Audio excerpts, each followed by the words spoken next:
Chapter 3. Chloe Duty. The stable-style front door slammed shut behind Mason with a bang.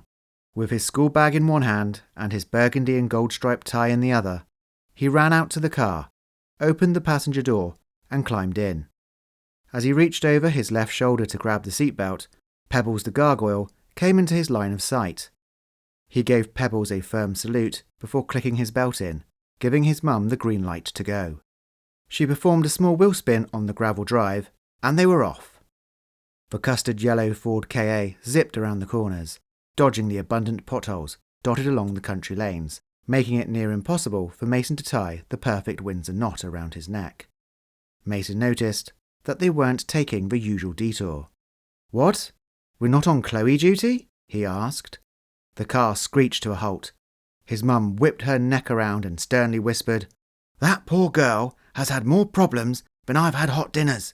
She has been a good friend to you since play school, and the least you can do is look out for her. Also, I sort of promised her mother you would." Then the car with the bumper sticker that read, "I dig ancient history," in the back window, an item that was purchased from the museum gift shop, once again wheel span back into motion. Mason knew that the only thing guaranteed to defuse the situation was taking an interest in his mother's day-to-day activities at work. "Well, you see, it's not easy doing so many jobs," she began. "I've got to check the stock, make sure the min-max levels are okay, and then take a little walk around the shop to make sure nothing infringes on health and safety policies. And that's all first thing in the morning." The museum where Helen worked was in a rare state of shock after recent events. Every protocol was being enforced and followed right down to the letter. "So, how is Alice Turner?" Helen asked her son. Alice Turner was the new local celebrity, for all the wrong reasons. There was nothing that anyone could think of that was special about her. Unfortunately for Alice, she'd had the bad luck of being in the wrong place at the wrong time. 2 weeks ago, the Year 9 class, the class below Mason, were on an art and history excursion to the nearby museum. The museum housed mostly old agricultural and industrial equipment. Amongst other things, the museum also had a collection of vintage clothing and watercolour paintings. Like any regular school trip, the itinerary was set and everything was going according to plan. The class was halved and split into pairs. One side was to do the machinery, while the others would look at the art exhibitions, stop for a bite to eat, and then swap. After lunch, events went horribly wrong. Alice had finished the tour of the gallery and was now looking around the historic equipment. Without any warning or sign of danger, a sharp blade was plunged into her upper arm from behind. Not realizing what had happened, the girl stumbled forward and collapsed on a 1,000-year-old millstone. Pure chaos ensued, screaming children and shocked visitors, dazed and shaken by what had transpired. In a matter of minutes, the police were on the scene with tape to corner off the areas of the museum. When Alice was safely in the ambulance, police constables ushered in forensic scientists to comb the area for clues. Hours had passed, and all the evidence had been scrutinised, but police had failed to find the suspect or identify the lethal weapon. Security cameras were scarcely used, as the museum contained items of moderate value only. The police were left with one key witness alone to aid their investigations. Although Alice's study partner and best friend had witnessed the entire traumatic event, she would be of little use because she had fainted and cracked her head open, requiring a significant number of stitches. When the girl was well enough to be questioned by the police, the case hit another dead end. Total amnesia, the doctors diagnosed, and informed the police she may never truly recover. Some memories are just too painful and distressing, but the mind simply does not want to remember. With this avenue of police investigation halted, they cast the search net wider to track down the perpetrator and the unaccounted-for weapon. News of the stabbing spread like wildfire within the community. Every wannabe detective and private eye gossiped, and there were theories galore. She did it herself for attention. She fell on a sharp exhibit inside, and the museum workers hid the weapon. These were the most popular theories, but the police had already eliminated such suspicions. Residents living near the school would loiter outside their homes in the morning and later in the afternoon, hoping to overhear the chatter of schoolchildren and obtain the one vital clue that would blow the case wide open. But what the aspiring sleuths wanted to do more than anything was to talk to Alice herself. The headmaster said she was making great progress, but was unsure if she'd be returning to the school, Mason informed his mum. Helen shook her head and let out a whistling sigh of relief. Oh, it's a miracle that the parents of both girls didn't sue the museum. I mean, the school's all right. Thank goodness for permission slips. But if it had been Solomon Badette's parents, I'd be out combing the streets for a new job right now. Speaking of parents, Mason wondered, has Cousin Amber had a baby yet? Sometime yesterday, I believe. Your father was sent a text message, so she could have given birth a week ago, for all I know, his mum replied in a self-pitying voice. Helen had upset her in-laws immensely, and was now a social pariah. During the wedding of the soon-to-be Mr. Michael and Amber Price, Helen announced that she wasn't surprised at all by the sudden wedding, because Amber was so obviously pregnant. The big family secret was revealed. All the guests were at once convinced that this was a wedding of convenience. The mother of the bride was firmly in the opinion that Helen had ruined her daughter's big day single-handed. Mason's mother's declaration may have gone unnoticed if she hadn't started rubbing Amber's stomach. You might want to walk down the aisle double time. When her sister-in-law's eyes of anger fell upon her, she tried to gain sympathy. No girdle in all the world could keep that a secret, she pointed out. Every time Helen was at fault, she blamed her highly attuned women's intuition. She claimed she could sense things that others could not. When Chloe Draper had been found sleeping in their attic after running away from home for the third time, Mason's mum deduced that the girl was in need of a strong female role model. Chloe was drawn to her like a magnet. Helen rattled on. It's like I told her mum Eugenia. I said, you need to stand up for her and build her self-confidence. The poor girl's scared of her own shadow. And also, she's just a little bit weird. Mason stared at her, cocked his left eyebrow, and gave a little cough of disbelief. All right, I may have left out the last part, his mother corrected. Well, what done is done. I can't change the past now, his mother surmised. I never wanted to go in the first place. Mason raised his voice in astonishment.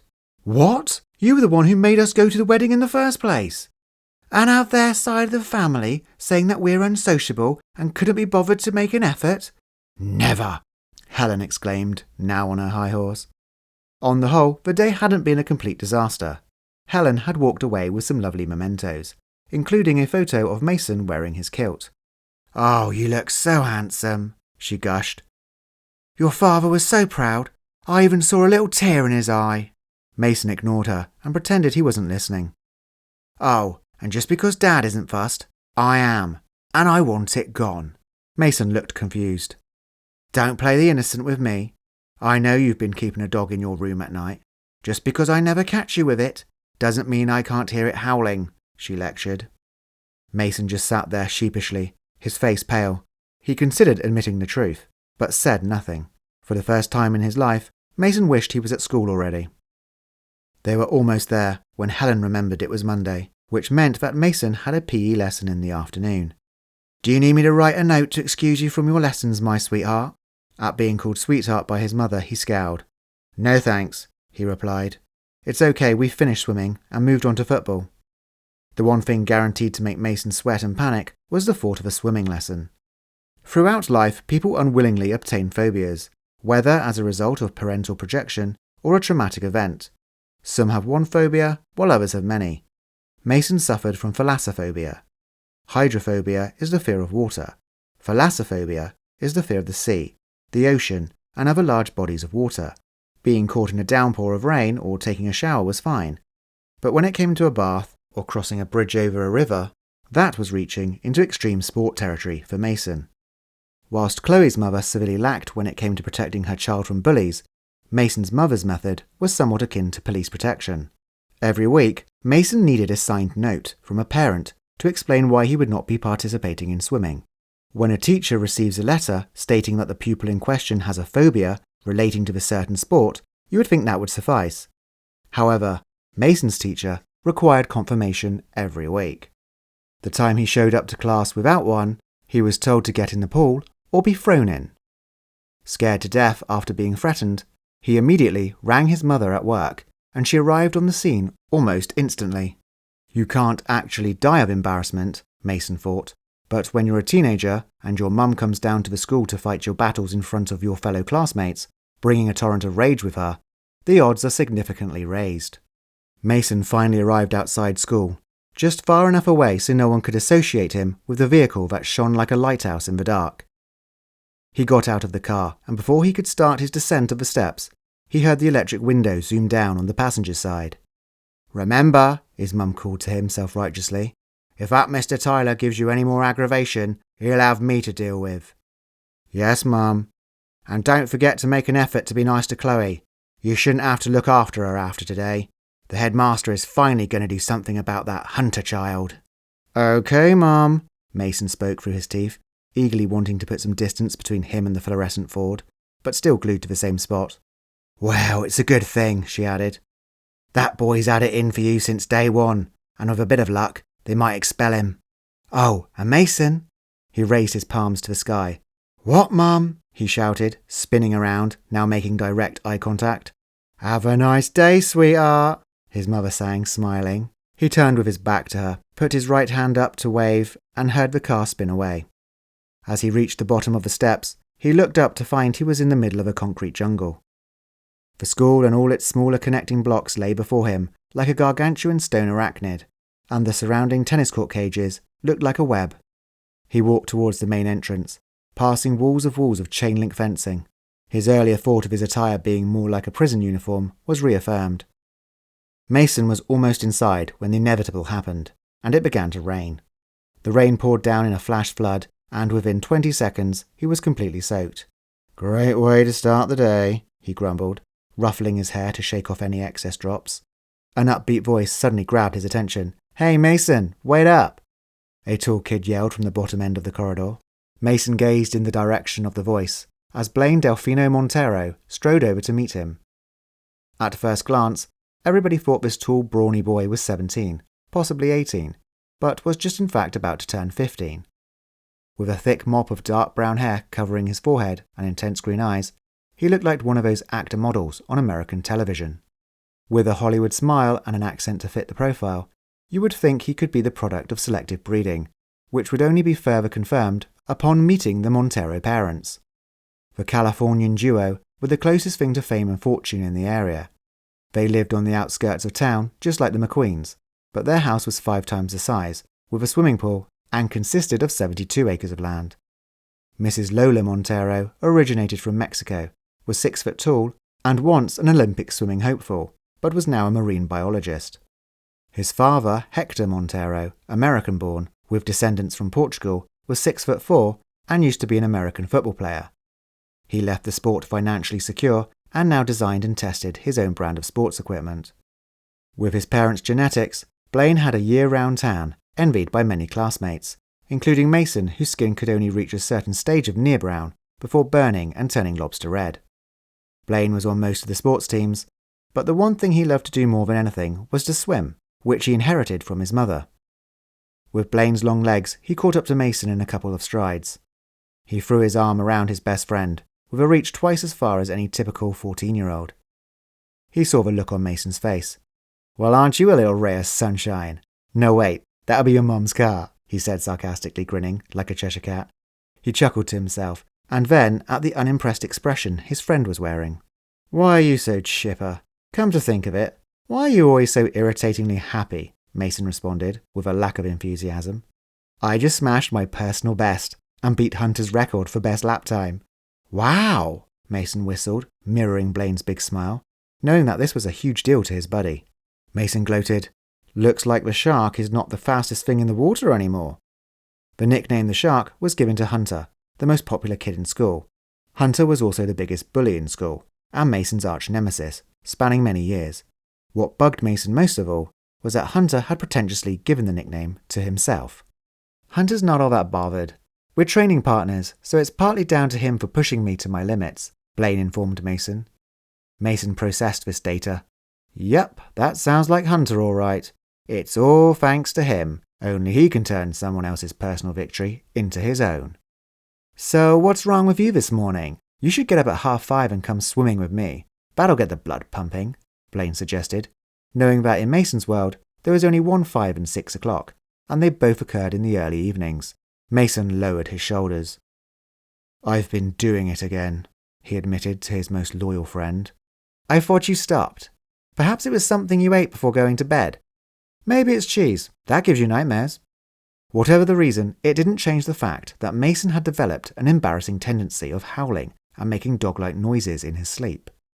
This was first discovered by his mother a few weeks ago. Mason ignored her, thinking that his mother had finally lost the plot. It wasn't until Blaine slept over at Mason's that the truth about these canine sounds was revealed. "You could just be honest and tell her. She is your mother, after all. She'd understand," Blaine reassured.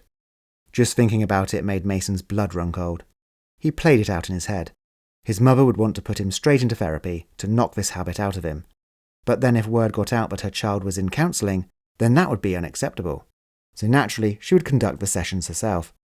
The thought of laying on the couch, his mother sat opposite with a pen and paper, asking him personal questions, made him wince every time his consciousness suggested it.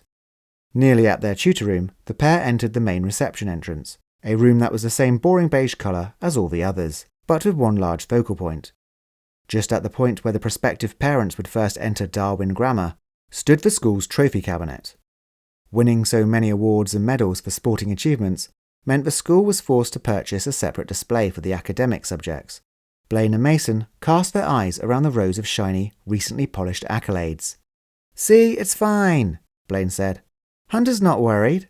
His name is on more awards than mine. That's how he keeps score." They took another turn through a maze of corridors, with notices either side. A poster with a missing cat prompted Blaine to wonder, what's with all the catnappings? "Well, in nature, the cat's natural predator is the dog. Maybe it's a big dog," Mason suggested, trying to sound intelligent. "Maybe it's you," Blaine joked. Not wanting that to sound true, Mason quickly tried to think up other plausible scenarios.